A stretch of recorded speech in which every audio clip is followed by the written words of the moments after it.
Okay, so today I want to talk about do I like it versus does it work, which is a problem in branding that comes up all the time. And over the years, I've recognized a few key places where this seems to keep occurring.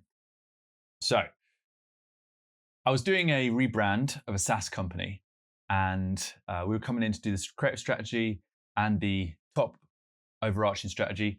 And top overarching strategy was fine. But when we got down to the visual stuff, so the company, bit of context, they were in kind of the growth phase, consolidating before takeoff. So they were going to enter new markets, get a lot bigger, kind of try and scale to become a mature company. And that's when you really need creative strategy, you need business strategy, you need a lot of C-suite. Usually the people that got you to that point, they'll sort of leave, go off and do other things. Usually they like boutique things, and new people will come in. And what happens over time, essentially, is little silos create, or little silos appear within the company. So back when you were a small company and it was 12 of you in a room, if Darren was doing something that wasn't cool, you could just be like, "Oi, do you want to stop?"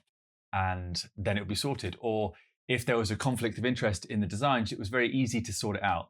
But obviously, when businesses grow, that's why creative strategy is needed. That's why any kind of strategy is needed, is you need to be able to govern people on an idea at scale.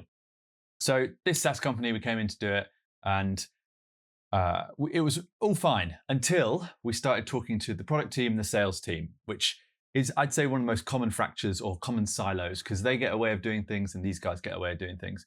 So the way in which you marketed the product that they were selling was very different to maybe how the actual product looked or the functionality or the benefits. It just wasn't aligned. And it was difficult because our job was basically coming up with an interim creative idea that was also built into the visual branding that leveraged those two systems, brought them together and made something that was strong. And the biggest resistance that we came up against was talking about when we started showing the creative work and started showing how it would help the product team. They were kind of taking that feeling of, "Oh, I don't really like this. I don't really like this. I don't really like this." But we were testing it. It was working. We were trying to tell a specific customer journey, specific story that would work with our key avatars, and it was working. We'd mapped it out. We were testing it, and it was tricky because the people in management, they were, what's the best way to say it?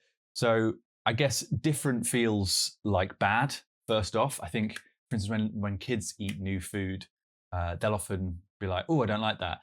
But it's not that they don't actually like it; it's just it's different. And I think those two feelings are very similar in the early stages. And that was sort of what was the case with this branding job.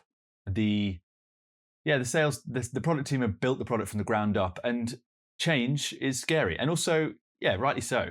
And our job as communicators, as strategy guys, as creative branders, is to help merge those two stories. The marketing guys were up for it because where they were at, it was a vast improvement.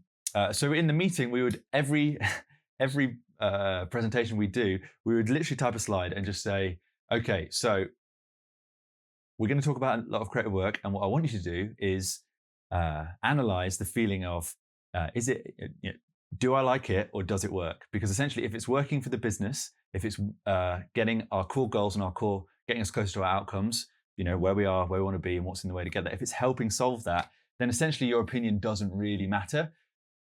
But it would be really nice if your opinion was our opinion, and that would be really fun. Obviously, we said it in a nice way, but that was the gist. And over time, when we gave them the right language, this is where we found the hitch. So going back to that,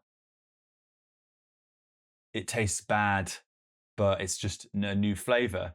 They didn't quite have the language to articulate it, and that's where the creative strategy comes in. This is where I believe the visual and the verbal side of branding really marry up. If you can't talk about your brand, or if you can't talk about the new ideas that you're proposing to the company, then you just don't know. You just don't have the solution.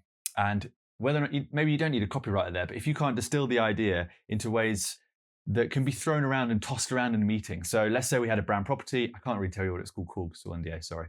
But let's say we had a graphic device that we were using. So we named that thing. And then for every single call, every single feedback, every single little bit on Slack where we had like a little bit of feedback or we wanted to talk about it, or somebody would phone in or one of the investors would talk about something, they then had the language to say, oh, well, this brand property, this banana, terrible, why did I say that? This little part of the brand property, this is what I'm unsure about, this is what, can you clarify this, that? And it made us able to get really tactical and dialed about the things. So then we named everything and we built a way of talking and a way of the people knowing where they were in the brand, where they were in the funnel, what assets they had at their disposal in the product side, what the sales guys had, and just building these little, rather than silos, they were teams, but part of a bigger team. And that happens a lot in business. And I think as branders, if you're working in brand building, if you're in the graphic design space and you're optimizing for branding, or you run a brand yourself and you're at growth phase, or you're trying to scale, for want of a better phrase, this is probably happening in your business, and it can be solved, and it can be solved by creative language. Yes, you need implementation, you need a C-suite, you need a CMO and a couple of ops guys to really make sure it happens at scale. But a lot of the problems of making these two-sided teams come together is they don't have the language, and therefore they neglect whether or not what you're proposing works or not, whether you have the data or whatever, it doesn't matter, because their initial response is, oh, it's different, and therefore I don't like it.